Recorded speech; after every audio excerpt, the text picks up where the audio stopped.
忙しいですか？忙しいです。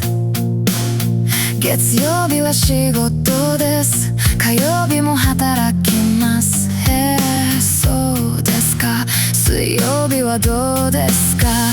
水曜日は日本語を勉強します。友達は日本人です。日本語ですか？いつ会いますか？木曜日はどうですか？木曜日も忙しいです。そうですか。金曜日は何をしますか？金曜日は休みます。午前は寝ます。いいですね。午後は友達に会います。一緒にご飯を食べます。土曜日はどうですか？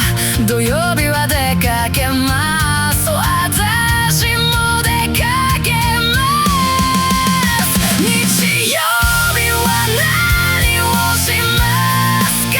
日曜日は家族に会います。家族ですか？私も家族に会います。土曜日に一緒に行きますか？行きます。本当ですか？ありがとうございます。